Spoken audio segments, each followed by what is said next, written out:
الحمد لله رب العالمين، والصلاة والسلام على خير خلقه محمد وآله وصحبه أجمعين. اما بعد، قدرمنو لیدونکو او اوریدونکو، مو خبره د الله سبحانه وتعالى په رازقیت کې شروع کړې وه چې الله سبحانه وتعالى خیر الرازقین ده. الله سبحانه وتعالى الرزاق ده. هغه ټولو بندگانو ته رزق ورکوي. د بندگانو د رزق ذمواري الله سبحانه وتعالى اخیستې ده.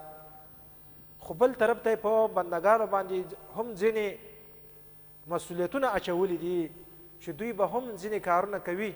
د هغو په سبب باندې الله سبحانه وتعالى د دوی په رزق کې پراخي راولي، د دوی په رزق کې برکت راولي. نو دغه د رزق د پراخي او په رزق کې د برکت اسباب ذکر کېدل. نو نن درس کې به ستاسو په وړاندې باندې یو بل سبب ذکر کو چې هغه الصدقة والانفاق فی ابواب الخیر. دا سبب زکات ته قریب سبب ده. صدقه ورکول د رزق د پراخي او برکت ذریعه ده. صدقات خیرات کول، صدقه رد البلا ده. حدیث کې راغلی دي په صدقه باندې مصیبتونه ختمیږي، مصیبتونه حساریږي. په عمدي مال لګولو باندې مال راځي. ته مال ولګوه، مال به پسې راشي. که څوک غریب سړي ته ووایي چې صدقه وکړه، نو هغه به حیران شي. هغه به وایي زه خپله د لوږې نه مرم او ته ما ته وایي چې صدقه ورکړه. لیکن حقیقت دا ده چې همدغه صدقه په رزق کې د پراخي سبب ده، په رزق کې د ترقي سبب ده. په دې باندې قدرمنو قرآن او حدیث دواړه ګواه دي. په دې باندې قرآن او سنت دواړه هغه دلایل شته. الله سبحانه وتعالى په خپل کلام کې فرمایلی دي: اعوذ بالله من الشیطان الرجیم فاما من اعطى واتقى وصدق بالحسنى فسنيسره لليسرى. سورة اللیل 15 تر 20 آیاته پورې دا مضمون ذکر شوی ده. یعنی په چا کې چې دا درې صفتونه راشي، فاما من اعطى واتقى وصدق بالحسنى، په چا کې چې دا درې صفتونه راشي، قوة البذل، یعنی د ورکړې صفت پکې پیدا شي. اما من اعطى، ورکړه کوي، د مال ورکړه، د خدمت ورکړه، د احسان ورکړه کوي، خلکو ته خدمت ورکوي، خلکو ته مالونه ورکوي. او بل واتقى، په ده کې تقوا پیدا شوه. تقوا چې د اعمالو د قبولیت لپاره یو ضروري او مهم شرط ده. او وصدق بالحسنى، دریم صفت هغه دا ده د دې په ثواب او اجر باندې به یقین لري. ځکه الله تعالی وعده کړې ده چې د مال په لګولو کې به زه عوض درکوم. نو وروسته فرمایي الله سبحانه وتعالى زه به ورته اساني پیدا کړم. فسنيسره لليسرى. یسرا یو مصداق د قدرمنو الوسع فی المال، په مال کې به پراخي ورکړل شي. د یسرا ډیر مصداقات دي، ډیر معانی دي. یو مصداق د یسرا الوسع فی المال. نو په مال کې به الله سبحانه وتعالی دته پراخي راولي. نو دا د رب العالمین وعده ده. او څوک چې مالونه لګوي قدرمنو صدقې ورکوي، نو په صحیح حدیث کې د ده مثال داسې ورکړل شوی ده لکه یو سړي ته چې زغره اچول شوي وي، لاسونه یې د غاړې او څټ نه ور بند وي، لاسونه یې د غاړې او څټ نه ټول سره بند شوي وي. نو دا صدقه، دا سړی صدقې ورکوي، نو ورو ورو یې دا زغره خلاصیږي او لاسونه یې ازادیږي، تر دې چې هغه زغره دومره کولاو شي چې بالکل د ده نه ښکته پرېوځي. دا حدیث کې د صدقې مثال ورکړل شوی ده چې یو انسان ده او بالکل په زغره کې او د وسپنې په هغه واسکټ، د وسپنې په څادر کې، د وسپنې په هغه جال کې د ده لاسونه د بالکل له اوږو نه د سټ نه ټول بند شوي وي. نو چې دی صدقه ورکوي، نو ورو ورو دا زغره کولاویږي کولاویږي کولاویږي تر دې پورې چې دا زغره دومره کولاو شي چې د ده نه دا لاسونه بالکل آزاد شي او دا زغره ښکته ورنه پرېوځي. او څوک چې صدقې نه ورکوي قدرمنو، د هغه زغره ورو ورو په قلاره قلاره نور هم بندیږي، نور هم را تنګیږي. تر دې چې هغه مرۍ پکې بنده شي، تر دې چې د ده هغه مرۍ بلکل پکې بنده شي، ساه یې بنده شي.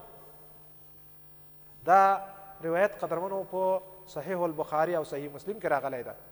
دا هسې قصه نه ده چې هسې زه تاسو ته قصه کومه، دا د صدقې ورکوونکي مثال او د صدقې نه ورکوونکي مثال. څوک چې خیر و خیرات د خپل مال نه ورکوي د هغه شخص مثال ذکر شوی ده، او څوک چې د خپل مال نه خیر و خیرات صدقه نه ورکوي د هغه شخص مثال ذکر شوی ده. رسول الله صلی الله علیه وسلم دغه مثال ذکر کړی ده. یو کس ده د اوسپنې په زنجیرونه ورنه راتاو دي، د اوسپنې کړۍ ورنه راتاو دي، د اوسپنې زغره درنه راتاو شوې ده، د اوسپنې په یو جال کې ګیر ده، صدقې ورکوي نو وروسته به الله سبحانه تعالی ستا لاس آزاد کړي. اوس خو د لاس بند دي، لاس دې تنګ ده، څه نشي کولی، خو چې صدقې ورکړي الله به ستا په لاس کې هغه راولي، ازادي راولي، لاس به دې آزاد شي، په مال کې به دې ترقي راشي. نو د دغه حدیث نه معلومه شوه قدرمنو چې د مال لګولو یعنی صدقې ورکولو په وجه باندې الله تعالی په خپل بنده باندې فراخي راولي، وسعت راولي. او څوک چې بخل کوي، صدقې نه ورکوي، په مسلمانانو یا نفس انسانیت باندې د زړه نه سوځي، په نفس مخلوق باندې د زړه نه سوځي، نو دغه شخص ورځ په ورځ باندې الله سبحانه وتعالی په ده باندې هغه تنګسیا راولي، د ده په مال کې هغه برکت ختمیږي. مال به بظاهره باندې ډیر وي، خو قسمه قسم مشکلاتو سره، قسمه قسم تکلیفونو سره به لاس ګریوان وي. په یو بل حدیث کې راغلی دي قدرمنو، رسول الله صلی الله علیه وسلم فرمایلی دي، حدیث الفاظ داسې دي: عن ابي هريره رضی الله عنه قال قال رسول الله صلی الله علیه وسلم قال الله تبارك وتعالى يا ابن آدم انفق عليك متفق علیه. حدیث قدسی ده، حدیث قدسی ده چې الله سبحانه وتعالی فرمایلی دي: اے د آدم زویا، ته د الله په لاره کې د خیر ښېګړې په کارونو کې مال ولګوه، نو زه به په تا باندې مال ولګوم، زه به په تا باندې خرچه وکم. ته مخکې خرچ وکړه، نو الله پاک فرمایي زه به په تا باندې خرچ وکم، تا ته به زه رزق درکم، مال او دولت به درکم. یا ابن آدم انفق، اے د آدم زویا خرچه کوه، نو انفق علیک، الله سبحانه وتعالی فرمایي زه به په تا باندې خرچه وکم. نو دا هم د الله سبحانه وتعالی رښتینې وعده ده، د الله سبحانه وتعالی خبره ده. الله سبحانه وتعالی موږ ته دا وایي چې ای انسانه خرچه کوه، زه به په تا باندې خرچه وکم. نو موږ تاسو ته پکار ده چې همیشه څه نه څه خرچه کوو د الله سبحانه وتعالی په لاره کې. تا چې د الله سبحانه وتعالی د رضا دپاره د الله د رضا په نیت باندې مال خرچ، مال دی ولګول، نو الله سبحانه وتعالی به ضرور د دې بدله او عوض درکوي. بیا د رب العالمین ورکړه او خرچه هغه ډیره زیاته ده. د الله سبحانه وتعالی ورکړه خامخا ډیره وي، هغه غوره وي او با برکته وي. ستا ورکړه به دومره ډیره وي یا به نه وي، ستا په ورکړه به یا دونه مفیده وي یا به نه وي، او ستا ورکړه به یا څه برکتي وي یا به نه وي. خو چې الله څه درکړو، د الله ورکړه هغه خامخا برکتي وي، د الله ورکړه خامخا غوره ده، د الله سبحانه وتعالی ورکړه خامخا ډیره وي. داسې کیدی هم نشي چې ته دې د الله په لاره کې ډیر مال ولګوي او الله دې کم عوض درکړي. د الله عوض چې ده هغه په 10 چنده وي، هغه په 80 چنده وي، هغه په 200 چنده وي، هغه د دې نه ډیره وي. الله سبحانه وتعالی په قرآن کریم کې فرمایلی دي: وما انفقتم من شيء فهو يخلفه وهو خير الرازقين. او تاسو چې څه د الله په لاره کې لګوي، وما انفقتم، او کوم شی چې تاسو د الله په لاره کې ولګوي، یو هر شی چې وي، نو فهو يخلفه، نو الله به د هغې پوره بدله درکوي. وهو خیر الرازقین، او هغه د ټولو نه ښه رزق ورکوونکی ده. دا قدرمنو د الله سبحانه وتعالی وعده ده: وما انفقتم من شيء فهو يخلفه وهو خیر الرازقین. او څه چې تاسو د الله په لاره کې لګوي، څه چې د الله په لاره کې خرچه کوئ، نو الله به د هغې پوره بدله درکوي. وهو يخلفه، نو دغه الله به د هغې بدله او عوض خامخا تاسو درکوي. وهو خیر الرازقین، او الله د ټولو نه ښه رزق ورکوونکی ده. بهترین رزق ورکوونکی دا الله سبحانه وتعالی ده. قدرمنو د دې صدقې یو بل عجیب فضیلت هغه ستاسو په وړاندې باندې زه ذکر کوم. حدیث کې راغلی دي، یو حدیث کې راغلی دي رسول الله صلی الله علیه وسلم فرمایي هر سهار 2 ملائک ځمکې ته راکوزیږي د اسمان نه. یو دا دعا کوي اے الله ته ستا په لاره کې او ستا په رضا کې خرج کوونکي شخص ته بدله ورکړه. څوک چې ستا په لاره کې خرج کوي، ستا په لاره کې مال لګوي، نو ته هغه ته بدله ورکړه. یو ملائک دا دعا کوي.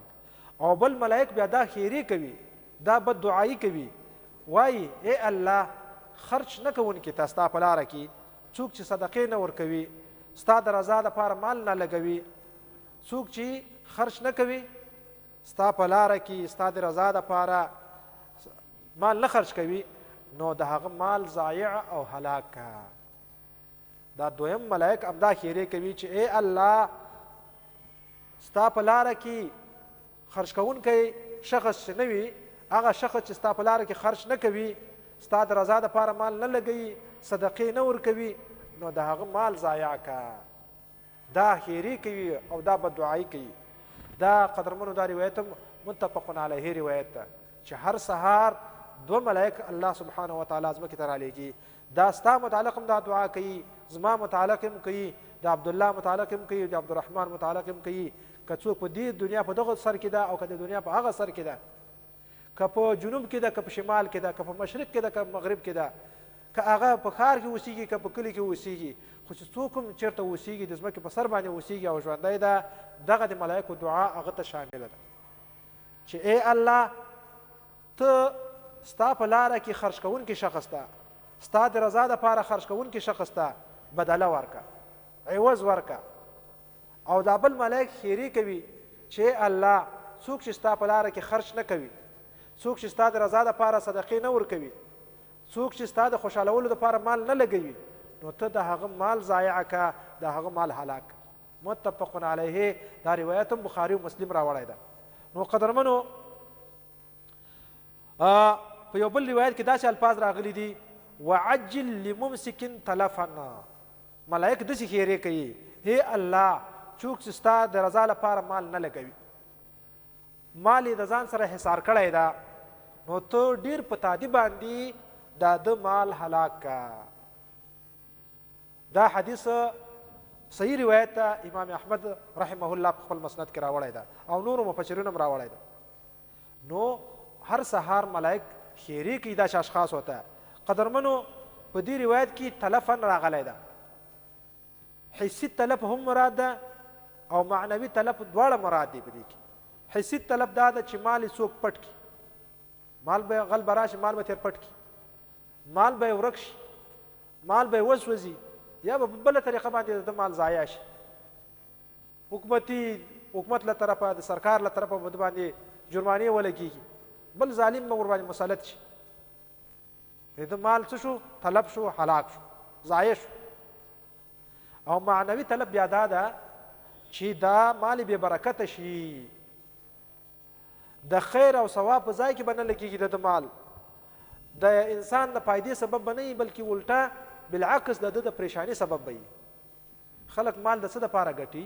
د عزت دپاره یې ګټي، د دې لپاره یې ګټي چې زه ورباندې اسوده شمه، زه ورباندې ارام موند کمه، زما خپل خپلوان زه ورباندې خوشحاله کمه، الله سبحانه وتعالی په لاره کې زه ولګوم، الله رضا حاصله کمه، د خیر ښېګړې په ځایونو کې ولګوم. مال خو خلک د دې لپاره ګټي چې اوس ستا مال د خیر او ښېګړې په ځایونو کې نه لګېږي، د الله د رضا په لاره کې نه لګېږي او د الله په لاره کې نه لګېږي، ته الله نه ورباندې راضي نه کې او خپله ستا ورباندې ښه ونه شي، دا خپل مال دپاره څوکیدار جوړ شي، ستا دپاره د په ځای د دې چې دي راحت ذریعه شي، هغه ستا لپاره د ټینشن، ستا لپاره د پریشانی، ستا لپاره د مصیبت ذریعه شي.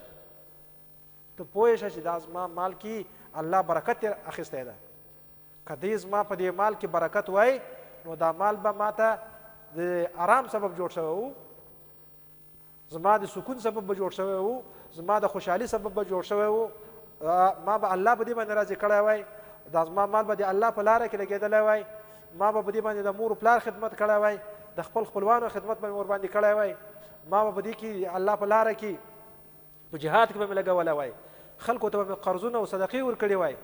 خو چې دا صدقې نه ورکوم او د الله په لاره کې نه لګوم او خپل خپلوانو ته یې نه ورکوم او په دې باندې ما ته پریشانی میلاویږي، په دې مال باندې ما ته عذاب میلاویږي، نو دا زما د مال نه برکت ختم شوی ده.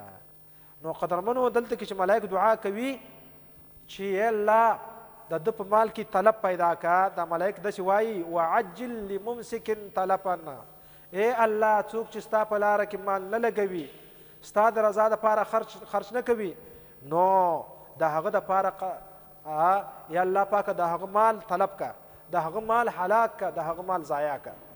دا صحیح روایت ده. طلب نه همدغه دوه قسمه طلب، هم حسي طلب او هم معنوي طلب. حسي طلب همدغه و چې د ده مال څوک پټ کړي، مال یې غلا کړي، مال یې وسوځېږي او مال یې په بله طریقه باندې هلاک شي. او معنوي طلب همدا ده چې د ده د خیر د ده مال د خیر او ښېګړې په ځایونو کې ونه لګېږي، د ده مال د ده په فایده باندې رانه شي. مال خو د دې دپاره چې انسان یا د آخرت فایده پې حاصله کړي یا د دنیا فایده پې حاصله کړي، خپل خپلوان ورباندې خوشحاله کړي، دوستان ورباندې خوشحاله کړي، د الله په لاره کې ولګوي، خپل ځان په فایده کې ولګوي، خپل ځان ورباندې اسوده کړي. خو چې یو انسان دپاره خپل مال عذاب جوړ شي، ته پوه شه چې دا د ملایکو خیرو والی ده. او قدرمنو د ملایکو دعا خامخا قبلیږي. دا ملایک چې دعا کوي او ملایک چې خیرې کوي، دا دعا او خیرې چې کوي دا د ځانه نه کوي. ملایک وایي موږ د ځانه یو کارم نه کوو، قرآن کې راغلی دي. ملایک چې دا دعا کوي او دا خیرې کوي، دا د الله سبحانه وتعالی په امر باندې دا کار کوي. الله دا فیصله کړې ده زه به دا کار کوم. نو څوک چې په سهار کې صدقه ورکړي قدرمنو، ملایک ورته دعاګانې کوي. او څوک چې صدقه نه ورکوي، نو کله به یې مال اور وسوځي، کله به ورنه څوک وتښتوي، کله به بل عذاب ورباندې راځي، کله به د سرکار جرمانه ورباندې راځي، کله به یو ځای نیول شوی وي، کله به وځي نه، د بنده به ورته فکر هم نه وي، خو اعمال به یې هلاکېږي. ځکه دا د ملایکو خیرو وهلی ده.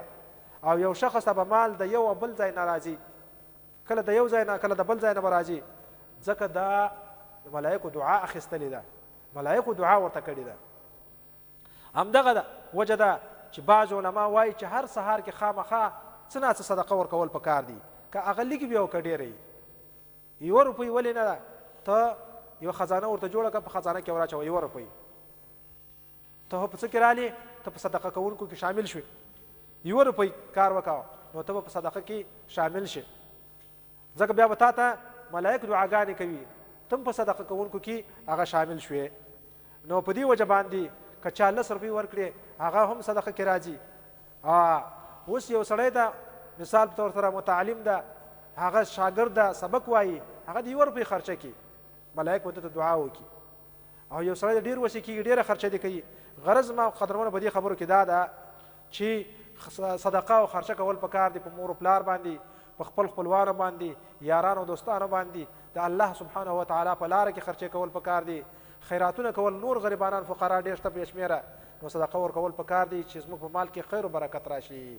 وصلی الله علی خیر خلقه محمد و آله و صحبه اجمعین.